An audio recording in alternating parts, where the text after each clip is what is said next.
तुलसी बिराजेली अंगनवा हो, सखी मांग वरदनवा।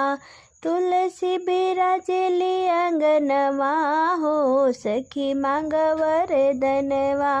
मांग वरदनवा सखी धाई के चरणवा, मांग वरदनवा सखी धाई के चरणवा। तुलसी बिराजेली अंगनवा हो, सखी मांग वरदनवा। तुलसी बिराजेली अंगनवा हो, सखी मांग वरदनवा। तुलसी की पतिया पतिया बैठल बाड़े हरि जी, तुलसी की पतिया पतिया बैठल बाड़े हरि जी। बैठल बाड़े हरि जी हो, बैठल बाड़ी लक्ष्मी जी। बैठल बाड़े हरि जी हो, बैठल बाड़ी लक्ष्मी जी। अरे उनहु से मांगाया न धनवा हो, सखी मांग वरदनवा।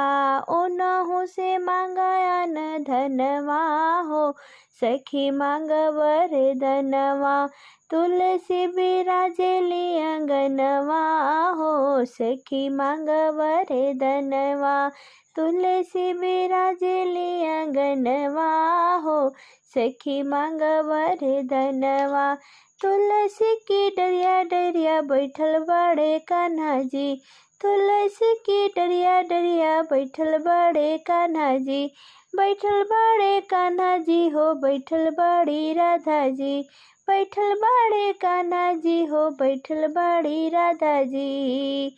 अरे उनहु से मांग दर्शनवा हो, सखी मांग वरदनवा। उनहि से मांग दर्शनवा हो, सखी मांग वरदनवा। तुलसी बिराजेली अंगनवा हो, सखी मांग वरदनवा।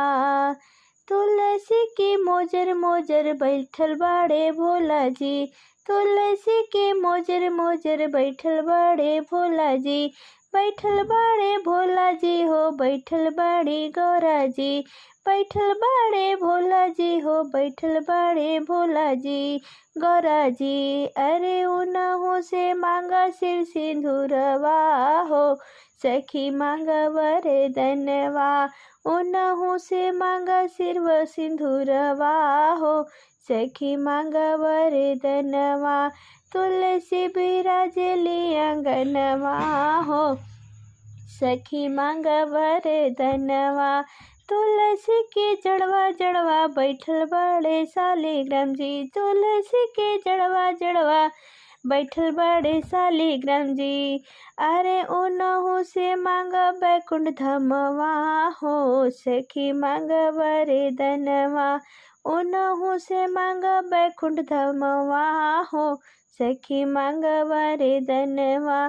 तुलसी बिराजेली अंगनवा हो, सखी मांग वरदनवा। मांग वरदनवा सखी मांग वरदनवा।